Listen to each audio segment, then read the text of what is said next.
My question is this.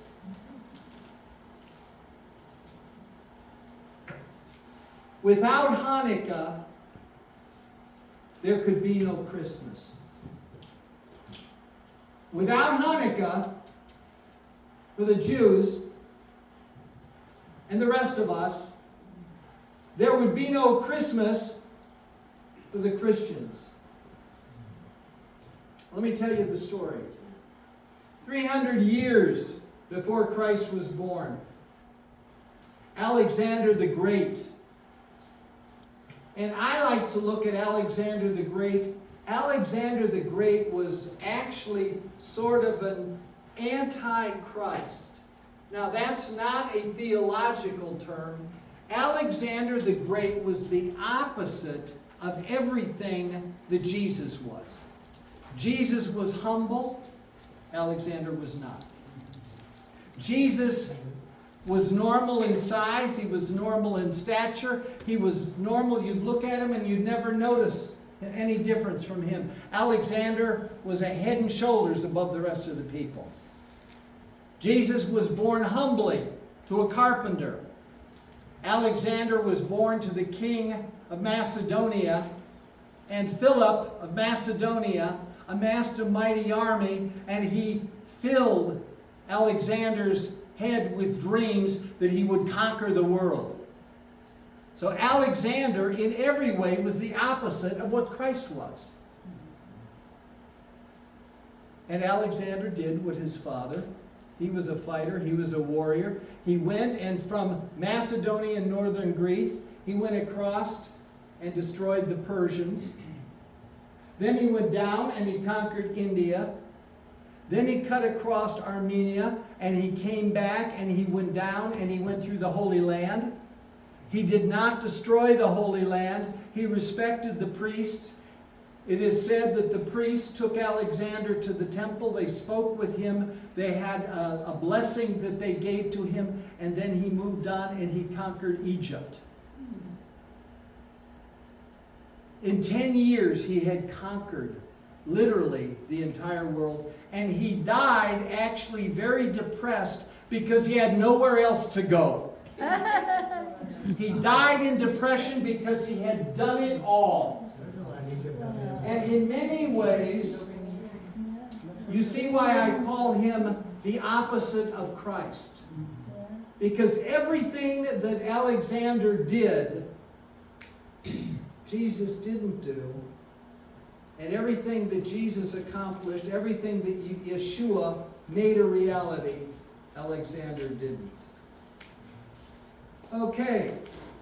So Alexander, when he died, Elijah, would you kick that thing down a little? It's getting hot in here. Someone's talking too much. I'm sorry. Yeah, well, we'll just cool things off. Okay. A man named Antioch Epiphanes. Now what that means is the manifestation of God in Antioch. He saw himself as a god, and what he wanted to do, he was from Syria, and Alexander took and he split his kingdom in half. He gave the northern part, Syria, to the Seleucids, and he gave the southern part, Egypt, to Elizabeth Taylor. She was Cleopatra, who was the last descendant of Alexander the Great. For those of you who didn't know that when you watched the movie. He decided that he was going to go into Israel and he was going to conquer the world in a new way. Notice this table. How is this table made? Well, if you flip it over, the bottom of the table is nothing but pieces of sawdust glued together. You take all this sawdust stuff and you glue it together. Then you put this on the top. You put this veneer, this plastic. You put this smooth stuff on top. And you wind up with a table that looks sort of nice, but it's a bunch of odds and ends all glued together. That's what Antiochus Epiphanes wanted to do with the world. He said, I'm going to take all these countries. This is how Alexander worked. Alexander would go in, he'd conquer a nation, he'd conquer this, and he had an interesting retirement program for his soldier because he didn't have Social Security. What he would do, he would take his soldiers who were wounded, who were hurt, who were upper echelon, and he would marry them off to the upper levels of each community so that they became the upper levels. He would then take and he would build official Greek buildings in the center of all of these towns so that when you went into the towns, they all had this Greek veneer. They all looked the same. And so this was how he actually took and cemented the kingdom together as best he could. Antioch Epiphanes wanted to do the same thing. So he came to Jerusalem and he started off subtly. He said, I'd like for all you people to join with me, and I'd like for all of us to become a world movement. You don't have to be little Jews living in Jerusalem representing only yourselves. You can become part of a great world kingdom. You can become a part of a new world order. You can become a part of everything that is going to be anything in the future. You can join me. Where did he start? He started in the gymnasiums. He started in the schools. He went to Harvard. He went to Columbia. He went to Yale. He went to Princeton. You'll notice it's the same thing today. Nothing new. They started in the schools, and they convinced all the school people that they were better than everyone else, that they had a better idea, that they could solidify the world. That's what Antiochus Epiphanes did way back then, and he nailed all the upper class people. He said, your children will be absolutely the best if you send them to the right schools. If you send them to our schools, they will be the highest class. And then he took and he said, you all don't really have any image of your God in the temple, so we're going to put up some images of all of the emperors. We're going to put up some images of Roman leaders. We're going to put up some pictures so everybody can start identifying with Rome. And they got all the images there. They started having games. And the Greek people thought that the human body was the most beautiful thing there was. That's why they have so many beautiful statues. And that's why all the statues are naked. Because it's so perfect, you don't want to cover it with anything. They thought that it was absolutely beautiful to have the human body this way. And so when you would compete in the games, you would compete en natural, with nothing on, nothing to hide the beauty. Now, this created kind of a problem because Greek people were a little bit different than Jewish people. Jewish people were kind of modest. They were kind of humble, and they had a thing called circumcision that changed the way things looked. And so you had the Jewish people who were going to the gymnasiums to get involved in the games. You had them taking, and they were actually having the circumcision scars reversed and removed so that they could look Greek when they competed in the games. He wanted to notice how people want to fit in, and it's amazing because I am aware that when all this started in the United States, a lot of it started with people wanting tattoos, and people wanting piercings, and people wanting cuttings, and people wanting thisings, and people wanting thatings, because you have these same spiritual forces working in them. And so he started off with these simple pushes. And he pushed for 5 years simply, trying to get people to convert, going to the upper class people, going to the middle class people and saying, you'll be upper class if you do this, you'll be the top echelon. And he tried to create an elite over all of these people. And he got this going, and then it was going too slow. So he sent in an army, and the army started to force people to do things. The army started to push people and make them do things. And they started in they said that you cannot worship on Sabbath. You have to stop on Sabbath. And anybody who worships on Sabbath will be killed. That's persuasive. He said that you must sacrifice to our gods, and our gods like pig sacrifices. So they started sacrificing pigs in the temple. And so things were changing, and it was getting very, very bad. And he sent his armies in, and it got so bad that he took, and there was a woman who had 7 children. And he sent his army in, and he said, I'm going to kill all of your 7 children. I'm going to kill your 7 male sons if you don't tell them to start sacrificing to the pigs. And the woman said, I will not. Now I want to remind you, back then there was no Social Security. And so what happened was, when your kids were all gone, you'd starve. And so this woman saw her first son die in a frying pan with grease.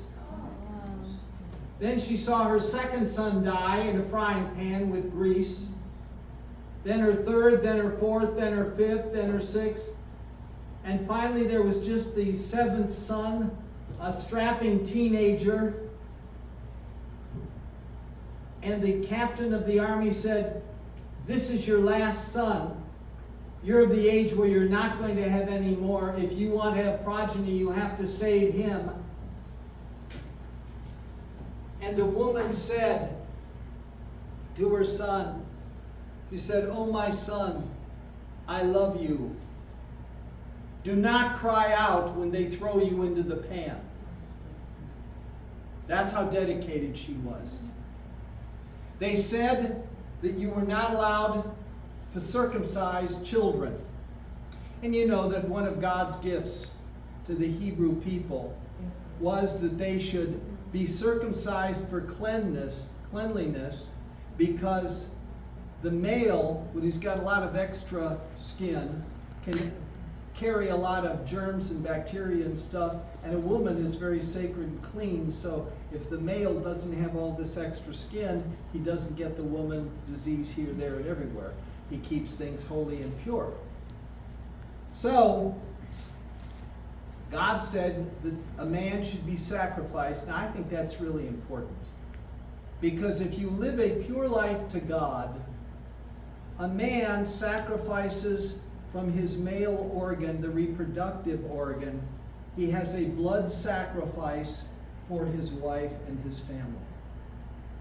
When he and his wife get married, if she keeps herself pure, she and he work together that she can give a blood sacrifice to her family. It's built into the human being. It's built into the basic being. Nobody knows this. Why not? Because we really haven't followed and understood the law of God. So anyway, if he put out a law that if a woman would have her child circumcised, if a child would be circumcised, the woman would be put on a cross. The child would then be hung around her neck like a necklace, and they would be allowed to die that way. So you can see he got pretty tough about it. And what he did, he forced everybody to go and sacrifice a pig on an altar in the Lord's altar. And so what happened was he got portable altars.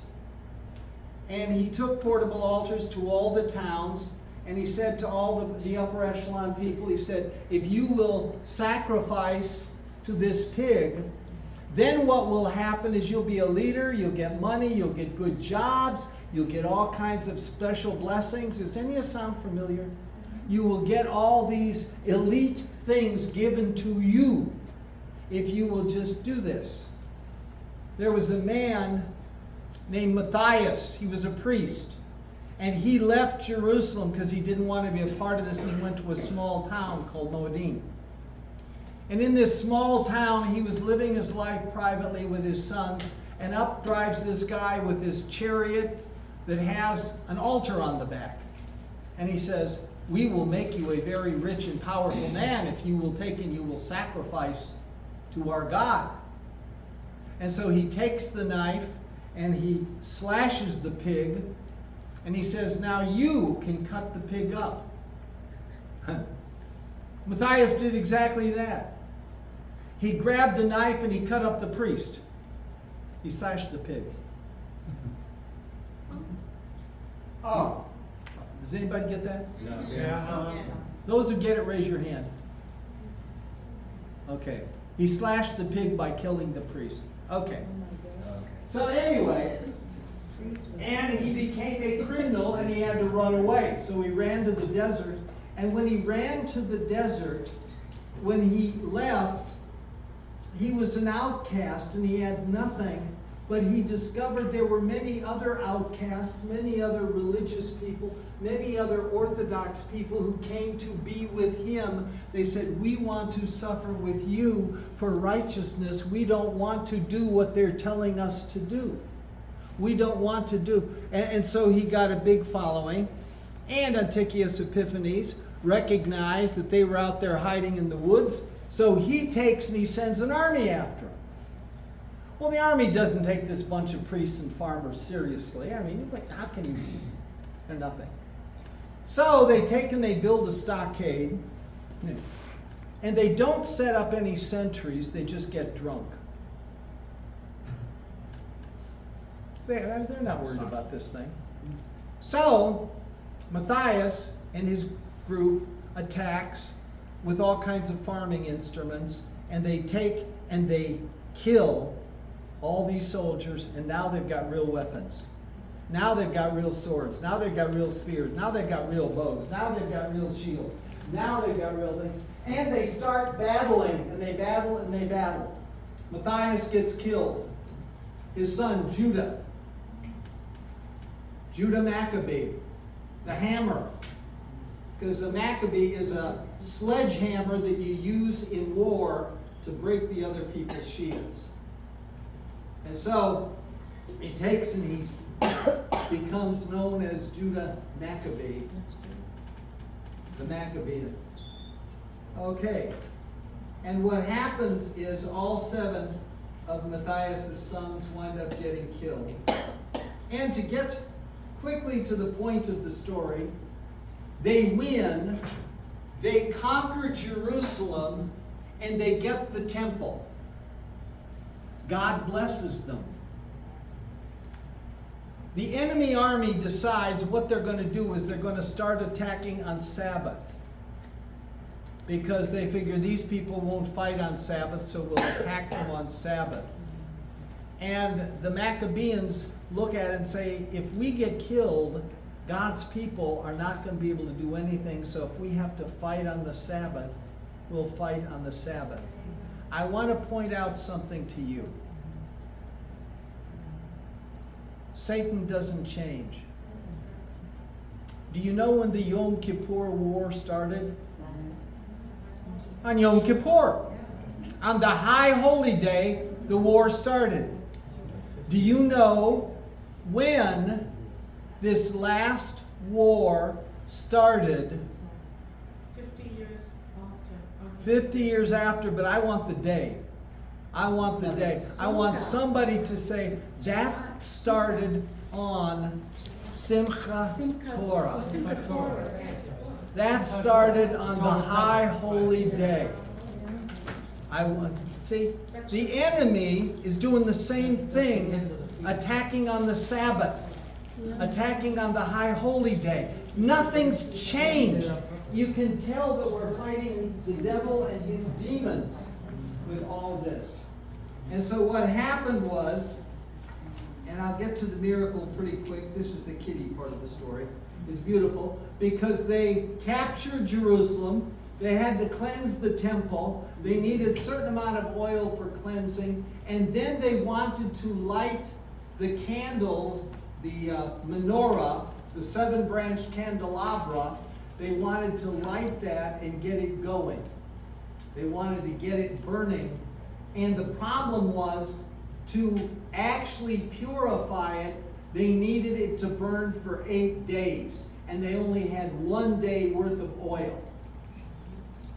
So what happened was, they made a decision of faith that if they lit the 1 day worth of oil, God would make it work.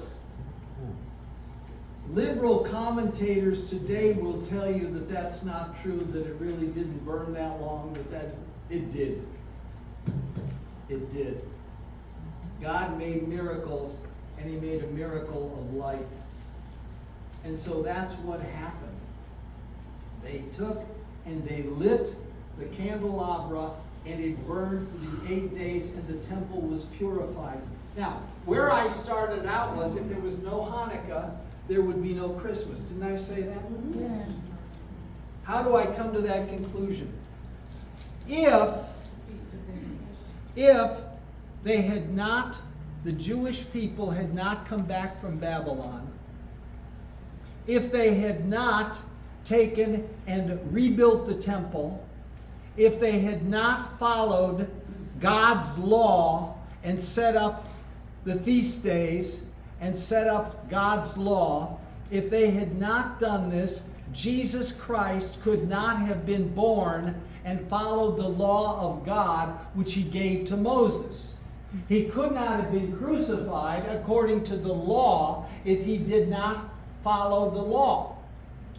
When the temple was dirtied by sacrificing pigs in it, it took the Maccabees to cleanse the temple, and then the Maccabees became the Sadducees, who controlled the temple. And the Pharisees became the lawyers who argued all the finer points of doctrine. And I believe the Essenes became the holiness people who were converted to Yeshua. But if the temple were not given to the Sadducees to follow the laws of God, Christ could not have been born, because He could not have followed the law and been sacrificed by the high priest. Who is it who has to sacrifice the Passover lamb? The high priest. So they had to have a priesthood. They had to have a temple. They had to have all this. And it was Hanukkah when it was purified so that Christ could come and Yeshua could live there. If it weren't for Hanukkah, you could not have a Christmas, because Christ could not have come. I think this is a really interesting story. It took me a long time to study it, to find it, to figure it out. And so I wanted to share it with you, and I want you to have a really happy Hanukkah. It's interesting because I had a Bible study in a retirement home. It was a Jewish retirement home. And one of the people who was the leader in that Bible study, he was Jewish, but he was a lawyer and he was a CPA. Two of our favorite professions. And he was firmly convinced from all his studies that all of the lights on the Christmas tree are copies from the Hanukkah lights. Have any of you ever heard of swaddling cloth? Let me tell you the story of swaddling cloth. Mary's uncle was a priest. Therefore, she had swaddling cloth. Because what swaddling cloth is, when priests would sacrifice in the temple, That's hard, dirty work. You got to take cows and you cut them up completely. You got to bleed them. You got to this. You got to that. You got to take goats. You got to take sheep. They do 10,000 in a day. They do 30,000 in a week. They do all this, and these garments got really beat up. So they had to bleach them and bleach them and bleach them to make them white. And when they got so bad that you couldn't do anything else with them, they would take them and they would turn them into babies' diapers. You know, you've taken a big robe and you've washed it and bleached it and washed it and bleached it and washed it and bleached it, and it becomes swaddling cloth when a mother takes it and uses it to wrap her child. When it gets too bad even for that, they take all the swaddling cloth that the priests had made for the year, and they had two big pillars that they put in the temple. They filled them with swaddling cloth. Then they poured oil, olive oil, virgin olive oil, all the way to the top, and they lit it. And these two pillars had pillars of flame that would shine from Temple Mount, and they would bounce off all of the mountains that were around Jerusalem. And the swaddling cloth was actually something that would light the entire town of Jerusalem when they did this. And the time when they did that was the time of dedication, when Yeshua went to the temple and he said, I am the light of the world. So all of these stories tie together if you follow them and read what they really say. Now, I did not realize what Yaakov meant is he wants to talk while we light the candelabras, right? Okay. So, I'm going to ask if somebody will stop taking my picture.